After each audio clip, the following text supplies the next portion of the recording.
The Eternal Command held position at Titan Belt's edge, and the installation below looked exactly like easy prey. Grand Marshal Kelver Rin had reviewed the scan returns 3 times. He did this with every target, a habit his officers knew better than to question. 9 colonial annexations, 40 cycles of command, and not once had a 4th scan revealed something the first 3 missed. But the data looked clean. Too clean, or rather, it had been clean in the exact way that civilian installations were clean. Uniform sensor profiles, no military-grade emission spikes, shielding rated for debris impact rather than weapons discharge. A research facility. 240 soft targets sitting on a forgotten moon in the Titan Belt, completely unaware that the Eternal Command and her 6 escort vessels had been watching them for 11 hours. His second officer, Drail, stood 3 paces to his left with the posture of a man who agreed completely with everything the Marshal had decided. "Target acquisition holding," Drail said. "All strike formations at readiness." Kelver didn't answer immediately. He was looking at the installation's crater position, nestled in the south basin of the moon's largest impact scar, the way something fragile positions itself for protection from wind and debris. That detail had appeared in his intelligence brief as evidence of civilian construction priorities. Safety over tactical placement. Civilians thought about rocks falling from space. Military installations thought about what fell from orbit on purpose. He reached for his ration tray and took one deliberate bite of something that had been described, optimistically, as a protein preparation. Then he set the tray aside. "Close to strike range," he said. "Let's be done with this before the next cycle. What you'll want to hear is how this ends, not the way the official reports describe it, but what those screens actually showed and what they meant. Stay close. The part that tells you everything about humanity, that comes when you see what they did during the battle." 11 hours earlier, the Eternal Command had dropped from FTL at the edge of Titan Belt with the quiet efficiency of a fleet that had done this before. Kelver had been eating then, too, the same ration tray, a different preparation that was equally optimistic. His intelligence officer, Torvin, had been presenting the final target assessment for the 4th time because Kelver believed in thoroughness, and Torvin believed in whatever Kelver believed in. "Forge Station Apex," Torvin said, cycling through the sensor composites. "Registered as a Solar Defense Force Research and Development Auxiliary. Long-range readings confirm civilian-grade shielding, no active weapon platforms on exterior mounts, no fleet assets within a 4-hour emergency response window. Personnel count estimates at 230 to 250. Minimal armed security presence consistent with a research posting." Kelver had looked at the composites. The installation sat in its crater like something that had given up trying to be impressive. Pale structures, solar collection arrays, what might have been observation domes on the upper ridge. Everything pointed toward function over fortification. The humans built their military installations to look intimidating. He knew that from the intelligence files. Thick plating, visible weapon mounts, the architectural language of threat. This was none of those things. "And the response window?" he asked. 4 hours minimum before any fleet asset reaches this position," Torvin said. "If they transmit immediately upon attack, we have the facility secured before any meaningful support arrives." Kelver had eaten another bite of his preparation and studied the pale shape on the display for a while longer. The scan returns were perfect, consistent, no variance that suggested concealment. The thing about perfect scan returns, he would think later, is that they are precisely what a place looks like when someone has spent considerable effort making it look that way. He gave the order to close distance and prepare strike formations. His officers moved with the precision of people who had done this 9 times before and expected to do it many more. Across 60,000 kilometers of empty space, Forge Station Apex continued its morning. Commander Lyra Case stood in the proving corridors at 6:17 station time, holding a ceramic mug that had survived her first deployment, 3 reassignments, and 1 actual explosion, in roughly that order of severity. The mug was chipped along the rim in 2 places. She drank from the unchipped side out of habit, which her students had noted was the only superstition she permitted herself. The corridors were running a breach defense rotation, 3rd session of the week. 4 advanced students were working through a simulated compound entry sequence, while Sergeant Kira Vaughn stood at the corridor junction, watching them the way a person watches something that is technically correct but personally offensive. Vaughn was chewing a mint leaf. She always chewed a mint leaf during tactical reviews. She claimed it improved focus. Her students suspected she did it so that her expression during their failures would be incomprehensible rather than merely devastating. "Chilo," Vaughn said without raising her voice. The student at the breach point. A second-year named Chilo, who was going to be exceptional if he survived being 22, stopped immediately. Your angle, Vaughn said. Chilo looked at his angle. He adjusted it by approximately 4 degrees. Vaughn said nothing, which was how her students knew they'd gotten it right. Lyra watched this from the corridor mouth, finished the last of her coffee, and cracked her knuckles once. The sound traveled in the space between drills, that particular dry double pop that her students had mapped through painful experience to a specific shift in conversational register. It meant the commander was calculating something. Vaughn, Lyra said, run it again from the second breach point, but this time tell them where the graders are positioned. Vaughn's expression did not change. That's not how the exercise is designed. No, Lyra agreed.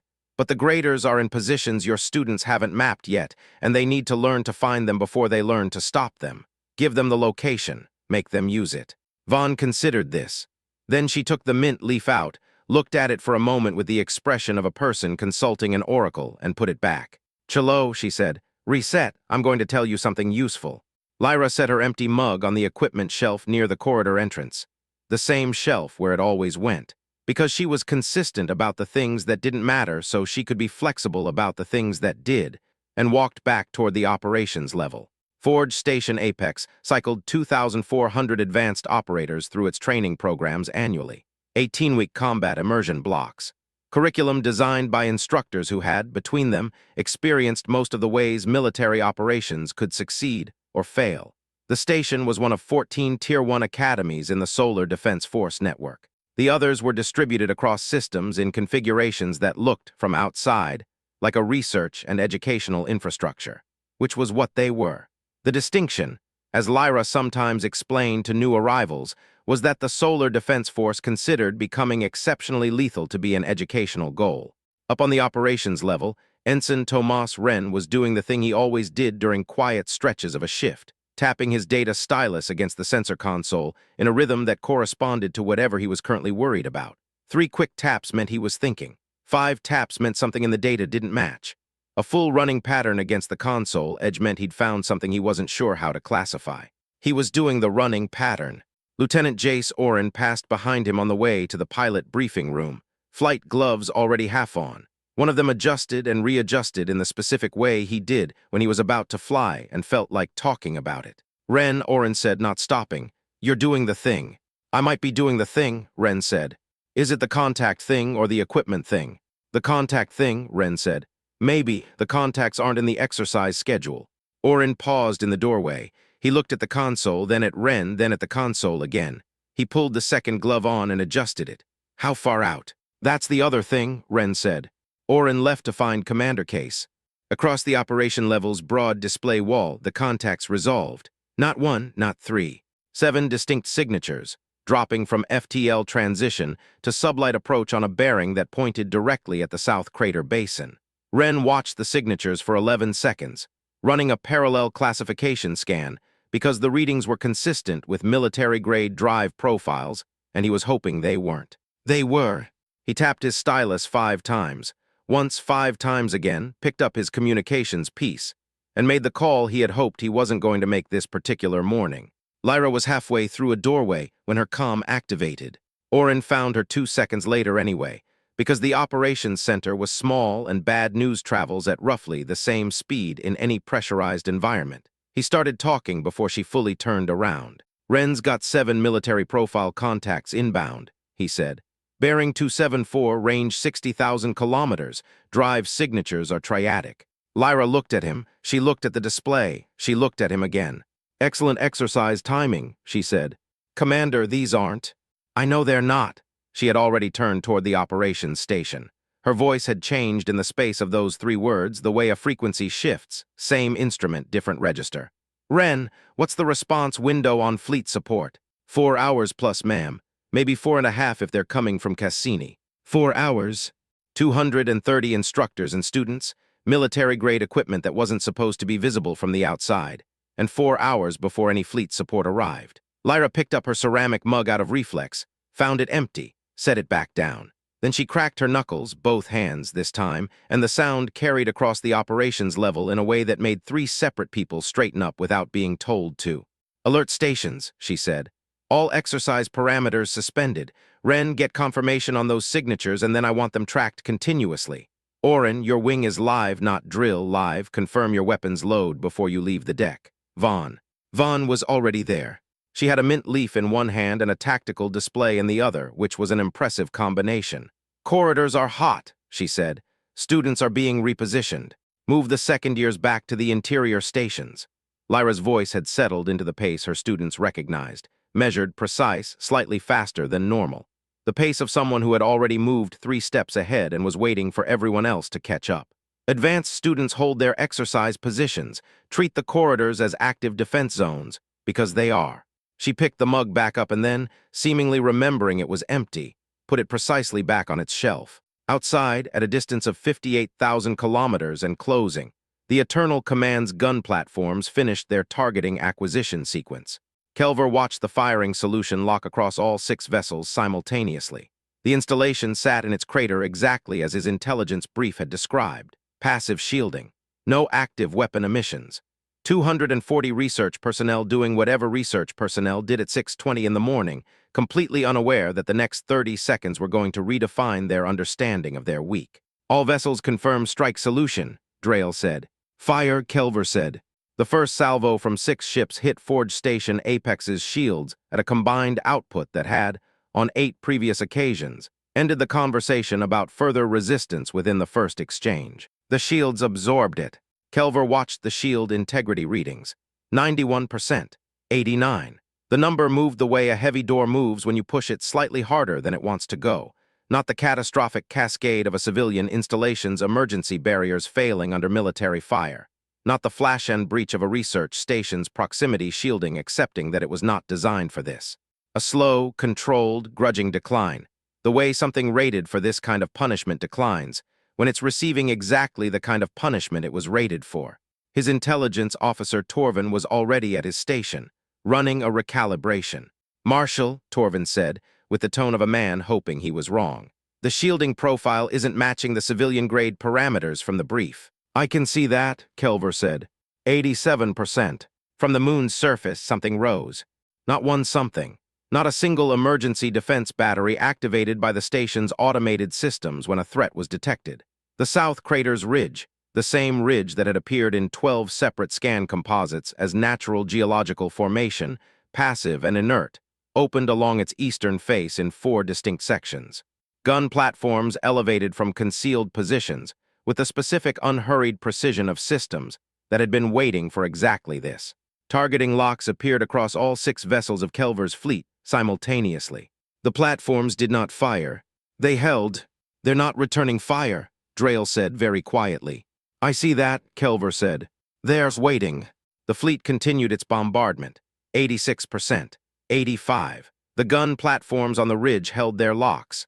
The targeting data they were feeding covered every vessel in his formation with the thoroughness of systems that had been designed by people who understood that covering most of a fleet was not the same as covering all of it. In the briefing room off the operations level, Orin finished adjusting his second glove and addressed his flight wing in the manner of a man who had just received news he found moderately interesting. Actual hostiles, he said. 7 triadic vessels, capital-class lead escort formation. Drive signatures confirm ascendancy military. This is not a drill. He paused, looking at the 12 pilots in front of him. Which is disappointing, honestly, because I had a very solid exercise scenario prepared. One of the pilots, a third-year named Cass who had survived Orin's instruction primarily by being faster than his jokes, said, Rules of engagement. Defend the station, Orin said. Protect the students in the interior sections. Everything else is judgment calls. He picked up his helmet. Fly like you know what you're doing, because you do. We've done this 10,000 times. He thought about it. Well, we've simulated it 10,000 times, but I'm told the fundamentals transfer. He walked out to the launch bay. The triadic fighter squadrons entered the engagement zone first, 12 vessels moving in the standard ascendancy pincer formation that Orin had seen in 17 different training scenarios, because it was, objectively, a solid formation for a target with limited external defense. It was somewhat less solid when the target had launched instructors. Orin's wing came off the deck in the staggered interval pattern he had personally developed over 4 years of refining what happened when you tried to launch fighters from a position that wasn't designed to look like a fighter base. 12 interceptors, civilian-coded transponders still blinking on the triadic targeting systems, spreading into an engagement envelope that the Ascendancy's lead squadron commander apparently didn't understand was not a defensive scatter. It was a trap. Green 2 vector high, Oren said into his comm. Give them the lateral angle. Copy, said his wingman, Patel, who had been flying on Oren's left side for 3 years and understood what the lateral angle meant. It meant the triadic lead element was about to overcommit on what looked like a fragmented defensive formation, and when they did, Oren's wing would fold the envelope closed behind them. The lead element committed. Oren said, Green 2, I just made a mistake. Copy, Patel said, already adjusting. I vectored you high too early. They read the angle. Lead element is pulling back. They're not as committed as I thought. He banked hard, recalculating. The adjustment took approximately 1.2 seconds. New line, follow my bearing. 3 triadic fighters crossed his new bearing and were no longer a concern. My fault, Oren said into the wing channel. Telegraphed it. Note for the debrief, when the target formation has already peeled once, don't assume they'll commit on the second invitation. From the Eternal Command's tactical display, Kelver's wing commander reported the loss of 3 fighters to Torvin, who reported it to Drail, who brought it to Kelver's attention with the expression of a person delivering information that didn't fit the model they'd been operating from. 3 losses, Drail said. No human casualties reported. Kelver said nothing. On his display, the human formation was doing something his tactical analysis couldn't quite categorize. Not a standard defensive screen, not an offensive sweep. Something that moved like both at once, adjusting at a speed that suggested the pilots were making decisions faster than the expected response curve for vessels of their class. 4 more triadic fighters were removed from the engagement. They're talking to each other, Torvin said, listening to the intercepted comm traffic with the expression of a man hearing something in a language he mostly understood but was suddenly unsure about. The human pilots, there, critiquing. Mid-engagement. What do you mean, critiquing? Torvin adjusted his receiver. One of them just said, I'm translating as accurately as I can. That angle was wrong, I'll correct it. Mid-combat, as if they were observing themselves. Kelver looked at his tactical display. 11 triadic fighters lost. 0 human casualties. The human formation was still adjusting, still talking, still flying with the ease of people for whom this was, on some level, a familiar exercise even if it wasn't supposed to be. He reached for his ration tray, picked it up, put it down. Continue the bombardment, he said. Get our boarding teams into the outer sections. The boarding pods launched from 2 escort vessels, each carrying a 12-member strike team trained in Ascendancy close quarters doctrine. Kelver had deployed the same teams in 3 prior operations. They were, by any reasonable measure, among the most capable boarding assets the Ascendancy could field. The pods cut through Apex's outer hull sections using the high-temperature torches that could breach most research-grade bulkheads in under 2 minutes. The teams entered the corridors, or what the intelligence brief had described as access corridors, maintenance shafts, and secondary research wings. The proving corridors were none of those things. They were an architectural argument. 300 meters of interconnected approach lanes, junction chambers, breach points, and blind angles that had been designed by people who had spent decades studying how people got killed when they entered spaces they didn't understand. The defensive positions were built into the walls, not added to them. The angles were wrong for attackers and right for defenders. The lighting was controllable from 47 separate stations. Sergeant Vaughn stood at Junction 4, mint leaf in her left cheek, tactical display in her right hand, and watched the boarding teams approach data populate on her screen. She looked at her students, 6 advanced operators who had been working breach defense in these exact corridors for 11 weeks. She put the tactical display down. You've mapped this section, she said, all of you. They had. Then you know where they're going to have to come from, she said. And you know what happens at the T-junction if they commit the whole team. They knew. Vaughn chewed her mint leaf. Don't let them be surprised, she said. Surprised people panic. Panic people make it messy. Let them understand what's happening as it happens. She checked her watch, not for any information the watch could give her, just to have something to do with her hand that wasn't reaching for her weapon yet. The boarding team committed the whole team at the T-junction. What happened next lasted 40 seconds. 11 of 12 Ascendancy warriors were detained in the first exchange, using techniques that the humans had, per their training schedules, rehearsed 460 times in this specific corridor configuration. The 12th retreated to the outer hull section and transmitted a request for extraction. In the junction, one of Vaughn's students, a second year who was not supposed to be in the advanced section but had followed the repositioning order incorrectly and ended up in the right place at the wrong time, or the wrong place at the right time, depending on your perspective, looked at the detained ascendancy warriors and said, "Are we grading this?" Vaughn looked at him. "I mean," the student said, "is this going on our records? Because I want to note that my approach angle at the second point was off by about." "We're grading it," Vaughn said. "It's going on your records, and your angle was off by 6 degrees. We'll discuss it after." From his position in the Eternal Command's command center, Kelver had received the extraction request, the casualty report from the T-junction, and an updated shield integrity reading for Apex that had, after 22 minutes of sustained capital-grade bombardment, declined to 71%. 71. He looked at screen 1, fighters, 11 lost, 0 human casualties. The human wing still maneuvering with the casual precision of people for whom 10,000 repetitions had made this ordinary. He looked at screen 2, boarding teams, 3 teams requesting extraction, 2 teams silent. 1 team pinned in corridor sections that the intelligence brief had described as maintenance access routes, and that were now demonstrating architectural properties inconsistent with that designation. He looked at screen 3, Apex's shields, 71% after 22 minutes of fire from 6 military vessels. The number had an opinion about itself, and the opinion was that it had been built for something more demanding than rocks falling from space. He looked at screen 4, casualty reports, scrolling faster than his staff was processing them. His claws had extended without his making a decision to extend them. The crash throne's armrest had 4 shallow parallel marks that hadn't been there this morning. Torvin looked up from his station with the expression of someone who had just read something twice and was hoping it would change on a third reading. "Marshal," he said, "the intercepted communications from the boarding engagement, the humans were—" He stopped, started again. They were discussing performance metrics. One of them asked during the engagement whether it was being graded. Another one corrected their own approach angle. They were assessing their own technique during the actual engagement. Kelver said nothing. As if, Torvin continued carefully, this was a training exercise. The bombardment continued. Screen 3 updated, 70%.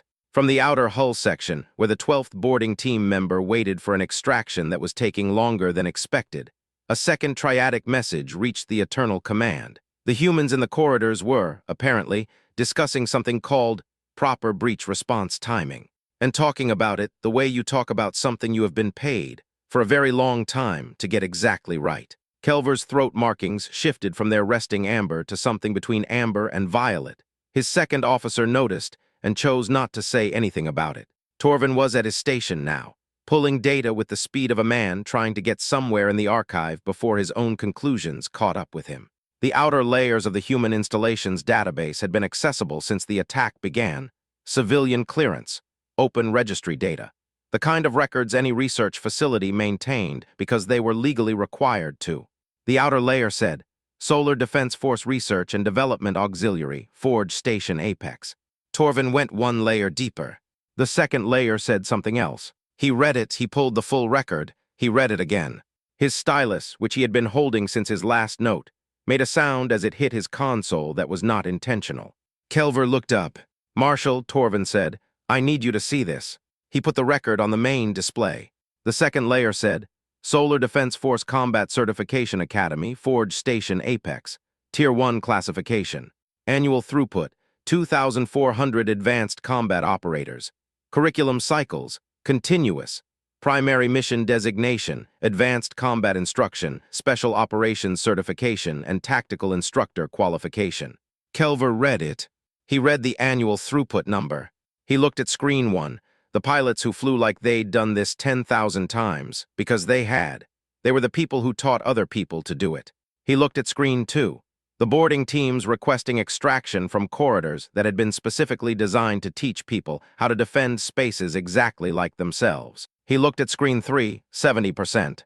His second officer, who had been standing very still for approximately 30 seconds, said, "Marshal, the personnel in that installation." A pause in which he appeared to select his words with great care. "They aren't students." Kelver's claws pressed 4 new marks into the armrest. "The senior personnel," his second officer continued. "The ones running the tactical formations, the pilots, the corridor defense teams." Another pause. "They're not students." He didn't finish the sentence. He didn't have to. They were instructors. The screens hadn't changed. That was the thing Kelver kept returning to, standing in the blue wash of 8 tactical displays that had, collectively, stopped making sense. He had commanded fleets for 40 cycles. He had watched screens report bad news before.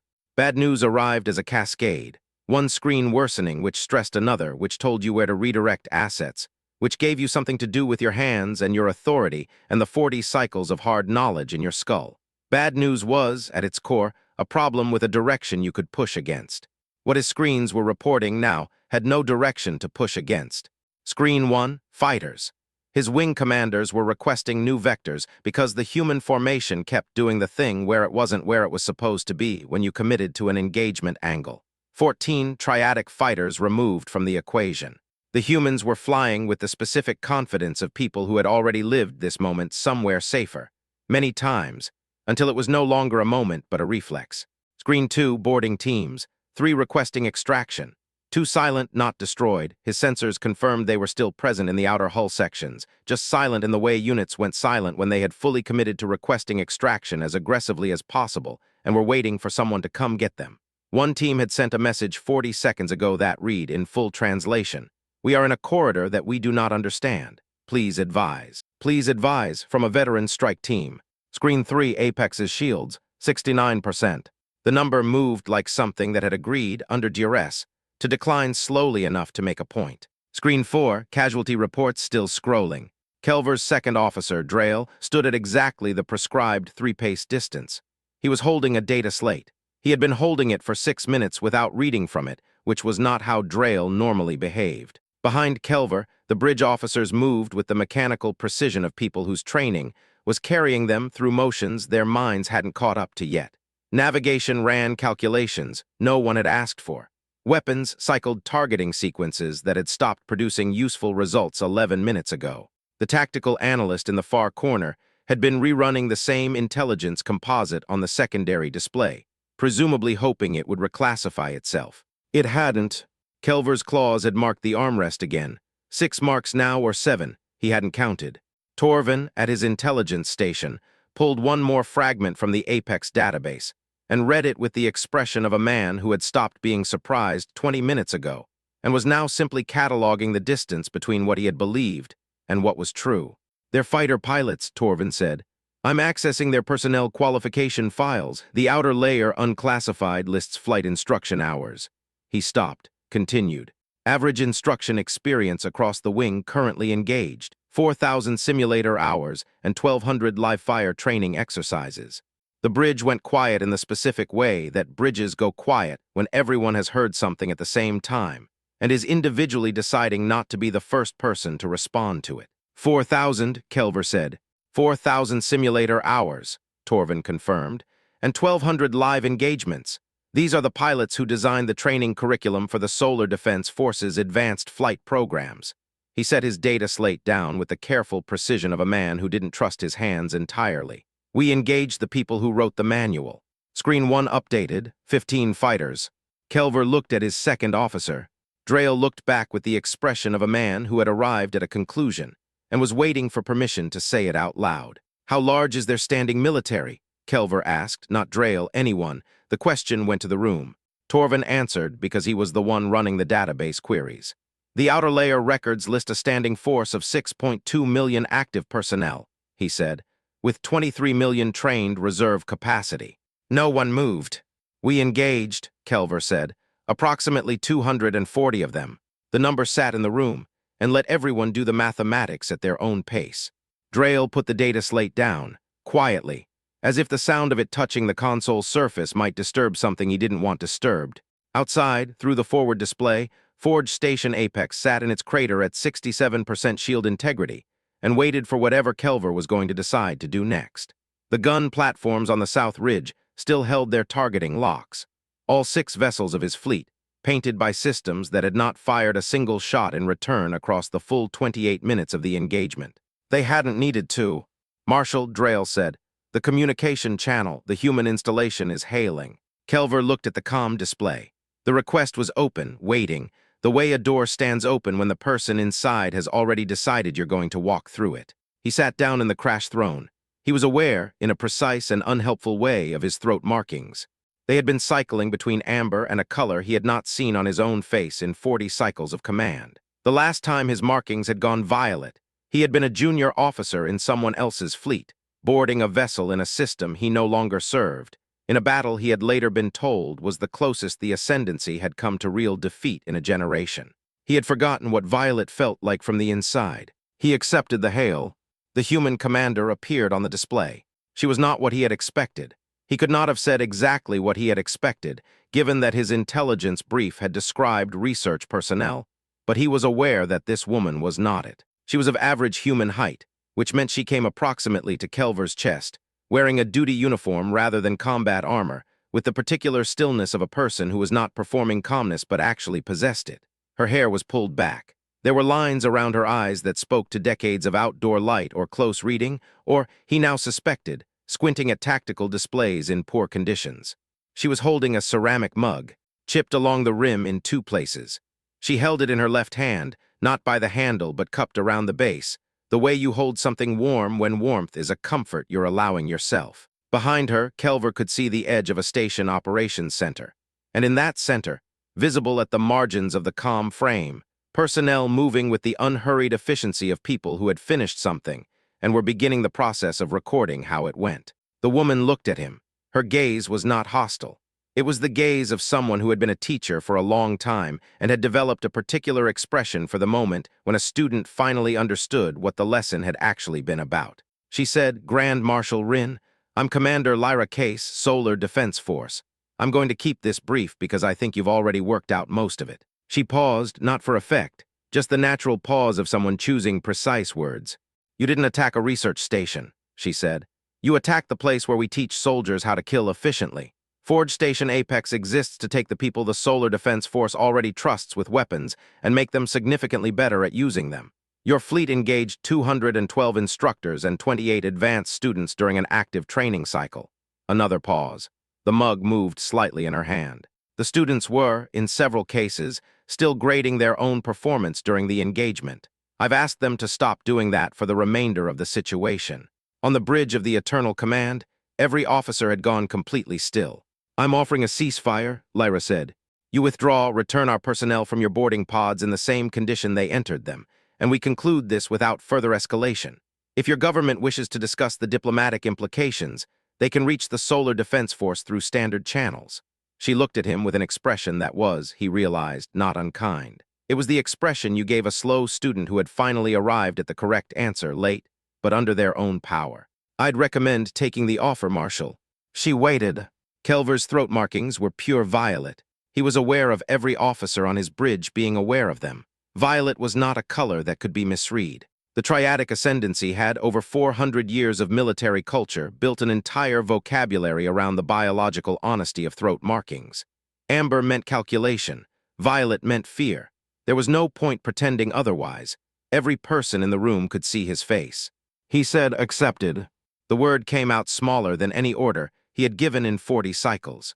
Lyra Case nodded once, the slight forward dip of a person acknowledging a sensible decision.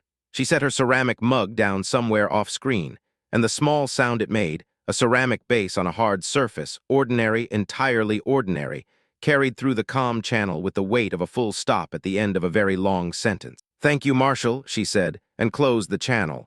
In the proving corridors, Sergeant Vaughn was crouching next to the 12 detained Ascendancy warriors and reviewing her students' performance assessment forms when her comm activated with the ceasefire notification. She stood up, looked at the forms, looked at the detainees. "Change of plans," she said to her team. "We're holding them comfortably until the exchange is arranged." She looked at the form in her hand. "Chalo, your angle at the second junction was still 6 degrees off. We're running it again tomorrow."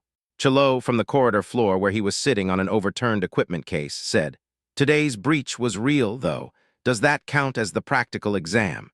Vaughn chewed her mint leaf for a moment. "You'll find out when I post your grade."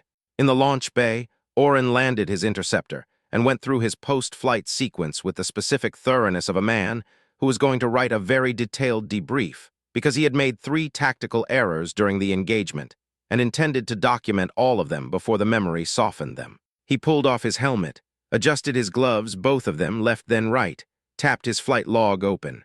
He wrote Error 1, premature vector call on initial approach. Telegraphed intention. Recommend against this when target formation has already demonstrated tactical awareness. Note, they were instructors. Adjust all future engagement modeling to account for this category. He thought about it. Added outstanding engagement for everyone in the wing, particularly Patel, who covered my error before I'd finished making it. That's worth something. That's worth a lot, actually. In the 6 hours that followed the ceasefire, a Solar Defense Force battle group arrived in system with the punctuality of a force that had received the emergency transmission and applied emergency acceleration. 6 battlecruisers materialized in the space above Titan Belt's edge, not arriving with the gradual deceleration of a fleet that had traveled a long way at normal speed, but materializing, the word chosen deliberately because that was what it looked like. One moment they were not there, and the next they were, hanging in the dark above Apex like a question that had already been answered. Kelver watched them appear from the Eternal Command's forward display. Prisoner exchange was conducted across a neutral distance, the kind of distance that said we are not enemies at this exact moment, without saying anything that committed anyone to a position about later. 23 triadic warriors were returned in the same physical condition they had entered the station, which Kelver noted with more relief than he would ever say aloud. He had been in other conflicts, on the side of the equation, where condition upon return was not something the other party considered worth guaranteeing. His fleet withdrew. He stood at the display and watched Forge Station Apex recede. The gun platforms had lowered back into the ridge before his fleet had fully pivoted. Not a gesture of aggression withheld, just a statement that the systems had been returned to their ready positions, where they would wait for the next time someone looked at the scan returns and thought, too clean, too civilian, too easy. A data slate arrived at his station. Torvin, the expression of a man past surprise, handed it to him. One more pull from the database before we went to Dark, Torvin said. Kelver looked at the data slate. Casualty comparison, preliminary figures, triadic ascendancy, total engagement losses, 847. Solar Defense Force total casualties, 3, sustained during a hull breach in the outer ring caused by secondary debris from a weapon impact. 3. He read further. 2 of the 3 were listed as students. Injuries categorized as minor. One had returned to training schedule the same day. The same day. He set the data slate down on the Crash Throne's armrest and looked at the 8 shallow marks his claws had left there, 4 and 4, without his permission. The journey to Velcara Prime took 9 days. Kelver spent most of them in his quarters reviewing the engagement data, the database records, and the mathematics of what the Solar Defense Force's training infrastructure represented at scale. He ran the numbers 6 times because the first 5 times he assumed he'd made an error. On the 6th pass, he stopped assuming that. 14 Tier 1 academies, annual throughput of 2,400 operators each, continuous 18-week cycles. The academies were not the only training pipeline, only the Tier 1 designation. Below Tier 1, a network of standard certification facilities that he hadn't, before this week, known existed at all. The humans had built an industry, not a military or not only a military, an industry dedicated to taking people with natural capability and systematically making them better at the specific skills that ended conflicts. They studied it. They iterated on it. They built architectural spaces specifically designed to teach it, and then they built more of those spaces and staffed them with the best people they had. Every species has warriors. He had known that since his first posting. But warriors existed on a distribution, some exceptional, most adequate, a few inadequate, the average shaped by what war demanded and what genetics and culture provided. You worked with the distribution you had. The humans had decided the distribution was a variable. He arrived on Velcara Prime expecting the kind of audience that ended with a change of his circumstances, permanent and swift. This was, historically, the appropriate response to a Grand Marshal who had lost 847 personnel, 6 escort vessels' operational capacity, and the Ascendancy's credibility with one action against a target that turned out to be. He had written this in his report, and had not softened it. A training facility that I attacked on the basis of intelligence, I did not adequately verify. The audience chamber of the Triadic High Assembly was cut from a single vein of violet-streaked stone. Kelver had stood in it twice before, both times to receive honors. The chamber's acoustics turned ordinary voices into something that carried weight. It was designed to remind you that the Ascendancy had existed for 400 years, and would continue to exist long after you had ceased to. High Commander Vaxis sat at the head of the assembly. She was 412 years old, which in triadic terms meant she had been making decisions since before humanity had achieved spaceflight, and she had the specific patience of someone for whom urgency was a characteristic of the young. She looked at Kelver for a long moment without speaking. Her throat markings were the deep amber of total calculation. "You stumbled into their classroom," Vaxis said, "and barely escaped. We should discuss what that means." Kelver said nothing. He had prepared extensive things to say, and none of them seemed appropriate now that he was standing here. 14 academies, Vaxis said. 23 million trained reserves behind a standing force of 6 million. A training infrastructure that operates continuously, that produces operators faster than most empires can replace losses in an active campaign. An intelligence failure of the First Order, and a military capability we did not know existed until you walked into it. Her throat markings deepened. You saved the ascendancy, Marshal. You saved it by discovering what we could not afford to learn the expensive way. Vaxis stood. The chamber's acoustics made the movement feel deliberate. The triadic ascendancy will not pursue military action against human-held systems, she said. This is a decree of the High Assembly. Non-engagement, effective immediately, with a diplomatic mission authorized to establish formal relations with the Solar Defense Force. She looked at Kelver with the measured gaze of someone who had decided something and was simply informing him of it. You will lead that mission. Your experience with humanity's capabilities is, at present, the most direct in the ascendancy. It was not an honor. It was not a punishment. It was what it was, a practical deployment of the asset she had available. Kelver accepted it with a single nod, because there was no other appropriate response. The footage was distributed through back channels within 3 weeks, not by the Solar Defense Force, who had filed the incident report through standard diplomatic channels without elaboration. The distribution happened because 11 other galactic powers had intelligence networks, and intelligence networks ran on significant incidents, and the engagement at Forge Station Apex qualified. Combat footage, database records, training statistics, casualty comparisons. The package arrived in 11 separate diplomatic channels with no stated sender and a single attached message. One sentence. This is what their instructors do. Responses varied. Several powers requested formal intelligence assessments. 2 quietly upgraded their own training infrastructure budgets.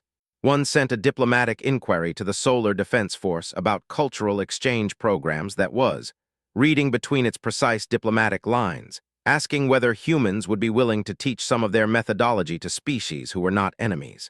The Solar Defense Force replied politely that they would consider the request. On Forge Station Apex, 3 weeks after the engagement, Lyra Case was standing in the proving corridors watching a new cohort of students work through the same breach defense rotation that the last cohort had been running when the Triadic fleet arrived. The new cohort had seen the footage. Everyone had seen the footage. They moved through the drill with a focus that was slightly different from what she usually observed in new cohorts. More serious. The awareness of what the drills were actually preparing them for sitting a little closer to the surface than it usually did at this stage. She let them run 2 full sequences without interruption. Then she stepped into the corridor entrance, took a breath, and cracked her knuckles, both hands, the dry double pop of 40 years of the same habit, and the sound traveled down the corridor the way it always did. Every student stopped. She looked at them. They looked at her. The corridor was quiet except for the ventilation hum and the faint mineral smell of recycled air that had been circulating through this installation for 22 years. She picked up her ceramic mug from the equipment shelf, held it cupped in her left hand. Again, she said, from the second breach point, tell me where the graders are positioned. At the far end of the corridor, Sergeant Vaughn took a mint leaf from her pocket, folded it once between her fingers and put it in her cheek. She watched the students reset. She checked her watch. Chalo at the breach point rolled his shoulders back and adjusted his angle precisely 4 degrees to the right. He had mapped this section. He knew where the graders were. He knew what happened at the T-junction. He set his feet.